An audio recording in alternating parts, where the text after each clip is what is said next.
جس طرح امریکی ساختہ اسٹنگر میزائلوں کے استعمال نے روس کے خلاف افغان جنگ کا پاسا پلٹنے میں فیصلہ کن کردار ادا کیا تھا، اسی طرح اسٹنگر میزائل کے بارڈرز پر تیار کردہ ایرانی میزائل ٹیکنالوجی نے اسے امریکہ اور اسرائیل کے خلاف جاری جنگ میں غیر معمولی مزاحمت فراہم کی ہے۔ معروف لکھاری اور تجزیہ کار بلال غوری نے روزنامہ جنگ میں اپنے سیاسی تجزیے میں ان خیالات کا اظہار کرتے ہوئے کہا کہ 25 ستمبر 1986 کی دوپہر جلال آباد ایئر فیلڈ کے قریب ایک غیر معمولی جنگی منظر ترتیب پا رہا تھا۔ حزب اسلامی کے کمانڈر عبدالغفار اور ان کے ساتھی کئی گھنٹوں سے گھات لگائے بیٹھے تھے۔ 3 مجاہدین کاندھوں پر میزائل لانچر اٹھائے تیار کھڑے تھے، جبکہ دیگر معاونین میزائل ٹیوبز سنبھالے فوری ری لوڈنگ کے لیے مستعد تھے۔ دوپہر 3 بجے کے قریب سوویت فضائیہ کے مہلک گن شپ ہیلی کاپٹر نمودار ہوئے، جو اپنی تباہ کن جنگی صلاحیت کے باعث مجاہدین کے لیے خوف کی علامت سمجھے جاتے تھے، مگر اس روز منظر مختلف تھا۔ جیسے ہی ہیلی کاپٹر تقریباً 600 فٹ کی بلندی پر لینڈنگ کے لیے نیچے آئے، عبدالغفار نے فائر کا حکم دیا۔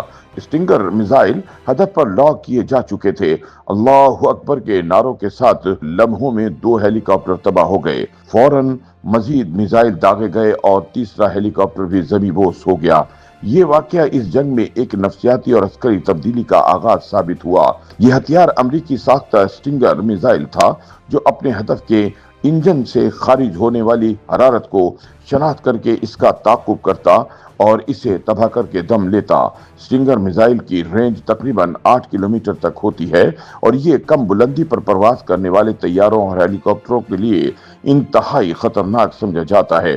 اس میں فائر کرنے کے بعد آپریٹر کو مزید رہنمائی دینے کی ضرورت نہیں رہتی۔ بلال غوری بتاتے ہیں کہ امریکی CIA اور پاکستانی ISI کی مشترکہ حکمت عملی کے تحت افغان مجاہدین کو اس ہتھیار کی فراہمی ایک طویل بحث کے بعد ممکن ہوئی۔ ضیاء الحق کو خدشہ تھا کہ یہ ہتھیار غیر ریاستی عناصر کے ہاتھوں میں جا کر الٹا نقصان نہ پہنچائیں، جبکہ امریکہ کو ڈر تھا کہ اس کی حساس ٹیکنالوجی مخالف ممالک تک منتقل ہو سکتی ہے۔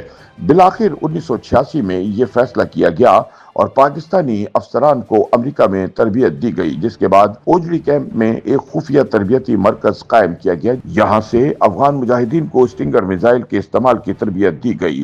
مختلف عسکری ریکارڈز کے مطابق ابتدائی طور پر درجنوں لانچر اور سینکڑوں میزائل افغانستان بھیجے گئے۔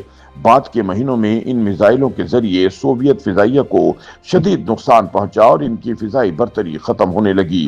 پینٹاگون کی ریسرچ رپورٹس بتاتی ہیں کہ اسٹنگر میزائلوں نے افغان جنگ کا پاسا پلٹنے میں فیصلہ کن کردار ادا کیا۔ CIA کے فراہم کردہ سینکڑوں میزائل فائر کیے گئے، جن سے بڑی تعداد میں سوویت طیارے مار گرائے گئے۔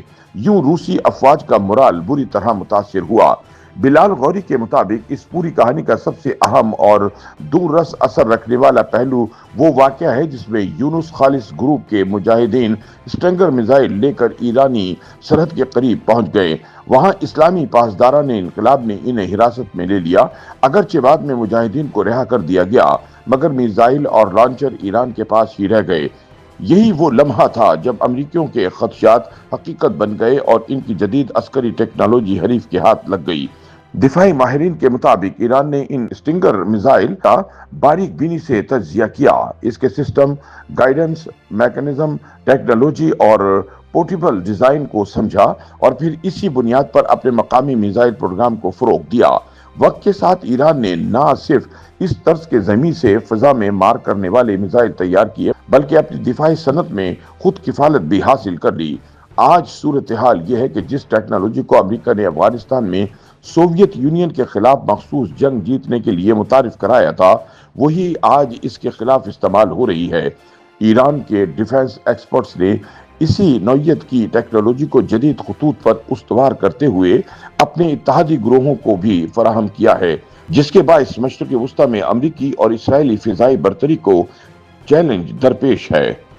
YouTube پر گوگلی نیوز دیکھنے کے لیے youtube.com کی سرچ بار میں گوگلی نیوز TV ٹائپ کریں۔ گوگلی نیوز کے پیج پر سرخ رنگ کے سبسکرپشن والے بٹن پر کلک کرنا نہ بھولیے۔ YouTube پیج پر اپلوڈ ہونے والی ویڈیوز سے باخبر رہنے کے لیے بیل آئیکن پر کلک کیجیے۔ آپ کو ہر نئی ویڈیو کے بارے میں نوٹیفیکیشن موصول ہو جائے گا۔